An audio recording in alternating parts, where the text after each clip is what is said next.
ವಿಜ್ಞಾನ ಮುಂದುವರಿಬೇಕು ಅಂತ ನಮ್ಮ ವಿಶ್ವೇಶ್ವರ ಅಂಥವ್ರನ್ನ ಬೆಳೆಸಿದ್ರಲ್ವ.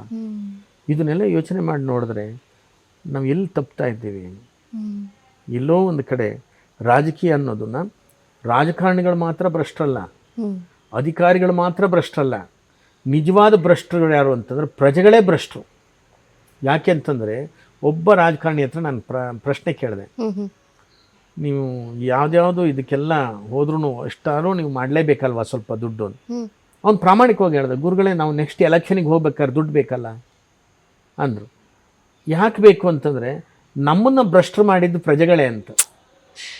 ತಪ್ಪಿಲ್ಲ ಅವ್ರು ಹೇಳಿರೋದ್ರೊಳಗೆ. ನೋಡಿ, ಯೋಚನೆ ಮಾಡಿ ನೋಡಿ, ನೀವು ಓಟಿಗೆ ಯಾವಾಗ ದುಡ್ಡನ್ನು ತಗೊಂಡ್ರೋ ಭ್ರಷ್ಟರು ಯಾರಾದ್ರೆ ಅವಾಗ ಪ್ರಜೆಗಳೇ ಭ್ರಷ್ಟರಾದಾಗ ಈ ರಾಜ್ಯ ಹೆಂಗೆ ಉಳಿಯುತ್ತದೆ? ಸಮಾಜವನ್ನು ಮೂಲದಿಂದಲೇ ತಿದ್ದುವಂಥ ಒಂದು ಅವಶ್ಯಕತೆ ಇದೆಯಾ ಹಾಗಾದರೆ? ಖಂಡಿತವಾಗಿ ಖಂಡಿತವಾಗಿ ನಾವು ಮೊದಲು ಸರಿಯಾಗಬೇಕಾಗಿದೆ.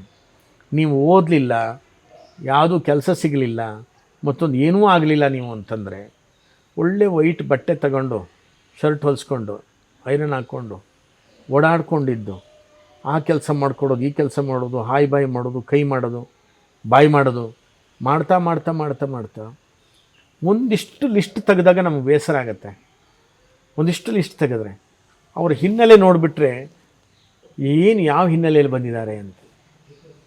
ಇವತ್ತಿನ ಎಮ್ ಎಲ್ ಎಗಳು ಎಲ್ಲನೂ ಲಿಸ್ಟ್ ತೆಗಿರಿ. ನನ್ನ ಕರ್ನಾಟಕದ್ದು ಹೇಳ್ತಿಲ್ಲ, ನಾನು ಭಾರತ ತನಕ ತಗೊಳ್ಳಿ.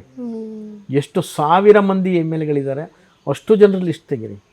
ಅವ್ರ ಹಿನ್ನೆಲೆಯ ಚಿತ್ರಣ ನೋಡಿಬಿಟ್ರೆ ಅದರೊಳಗಡೆ 80% ಇಂಥ ಗೂಂಡಾಗಿರಿನಲ್ಲೇ ಬಂದಿರೋರೇ ಜಾಸ್ತಿ ಇದ್ದಾರೆ. ಸಭ್ಯರಾಗಿ ಬಂದಿರೋರು ಬರೀ ಒಂದು 20%. ಆ 20% ಅವ್ರಿಗೆ ವಾಯ್ಸೇ ಇಲ್ಲ.